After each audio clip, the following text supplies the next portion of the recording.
The high grade Gogg. I love them. You love them. What else is there to say? Well, if you use this sort of stuff here, there's actually an awful lot you can say. So let's get into it. This was probably the second model that I ever purchased.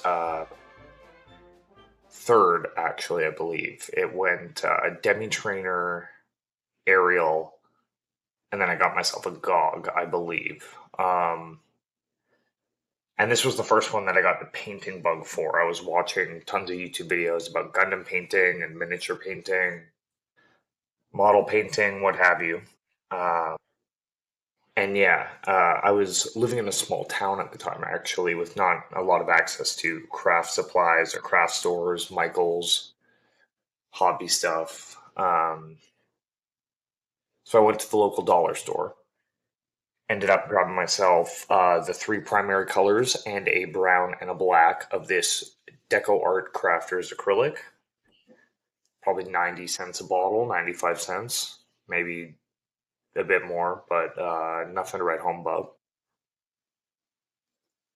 So what makes this stuff so different than normal modeling paint or other paints that you can get out of a spray bottle is that it's insanely grainy. For some reason, even when you put a dedicated hobby thinner, it still is like chalk that was ground up and then had a medium added to it. So you can see here just how grainy this looks. And this is one of those things that to me would be a happy accident because this is a very weathered look.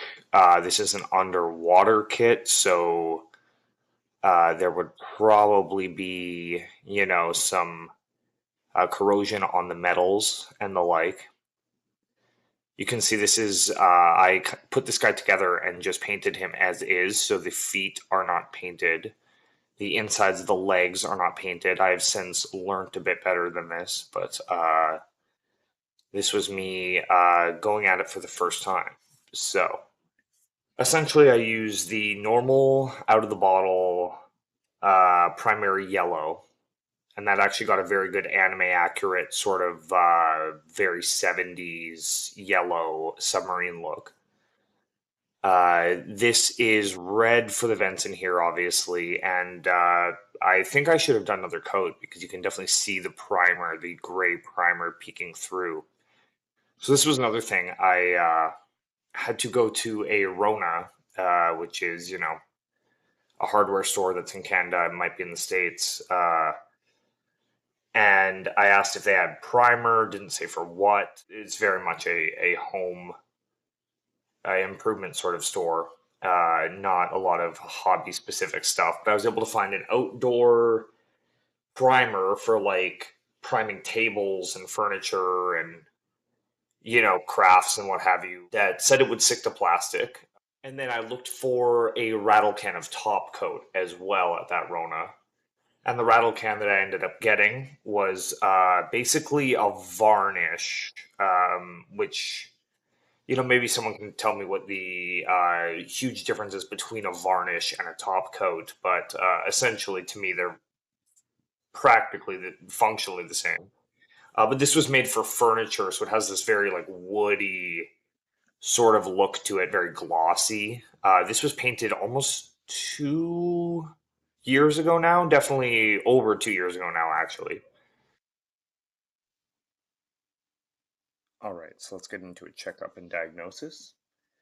Just going to give this a little look over here and see what could be done better, what I could improve, or what I ended up liking. So, first things first here, the sponge chipping on the hands actually came out spectacularly well. I just used a dark gray. This is the sort of thing that I actually wouldn't try much now. I don't do much sponge chipping anymore because I'm not too confident in my weathering ability, but this was early on where I was just literally trying everything I had seen in a YouTube video all on one model, and honestly, it came out all right. I think I was pretty tasteful. The thrusters at the bottom of the feet definitely need help. The eye, I tried to just freehand a circle and then keep building it out as it was uneven, and then it just became a giant circular eye. So a stencil would be good for that. The backpack is glued on the wrong way. That's why the bottom side isn't painted. I have no idea what I was thinking. And you can still see the primer under the shoulder pads where those thrusters are, but I kind of like that. It looks like salt or chipping.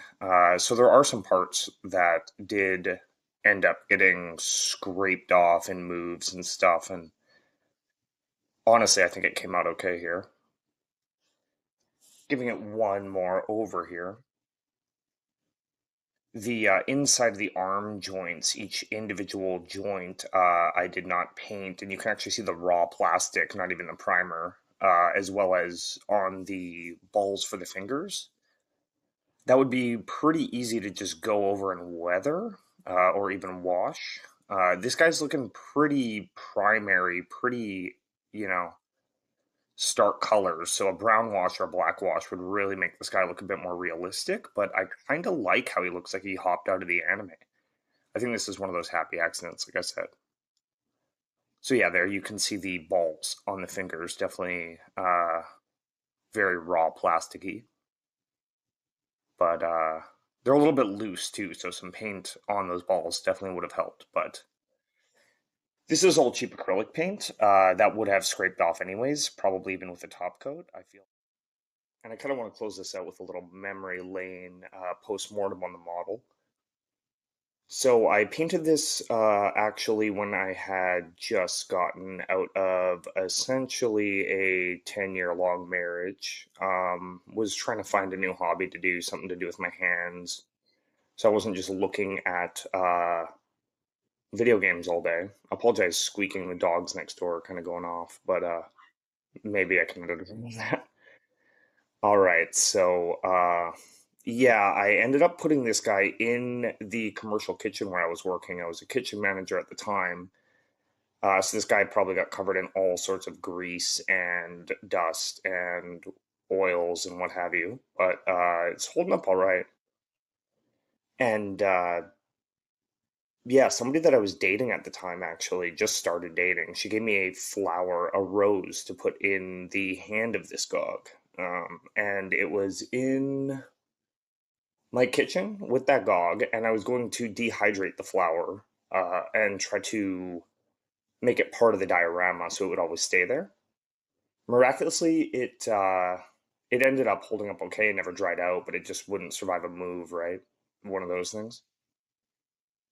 All right, so this backpack actually can come off and go the right way, but you know, kind of looks a bit rough because the top is unpainted now. So yeah, I was actually over at her place with her kids, playing with my Gundams. I brought a God Gundam and a 30-minute missions kit and a few others, and I was playing with her son. And yeah, like tragically, she ended up having a heart attack and passing away, asthma related, lung related stuff. And that was really rough. I left the Gundams there for her son. No skin off my back. It was just a real grade Gog Gundam. Those are very available. But I had a paint job on the go. It was a high grade gun tank.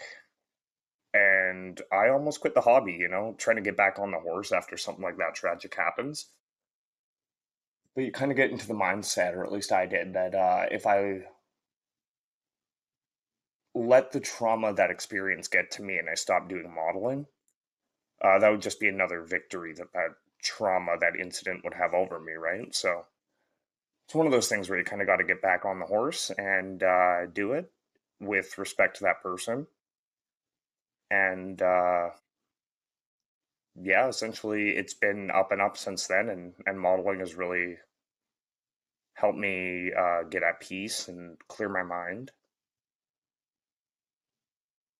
So no major lesson here, more just that when shit gets hard.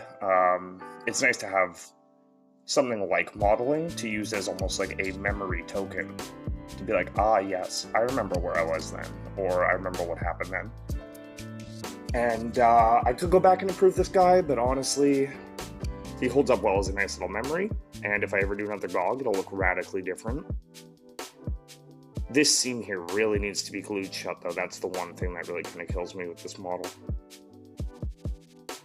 Otherwise, though, for what it is, little Gogg, you held up pretty well. Can hardly call you a mistake when you look so good on a shelf.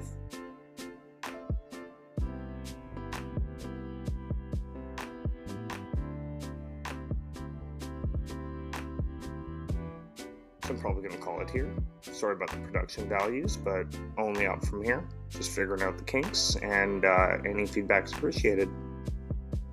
Alright, take care everyone. See you next time.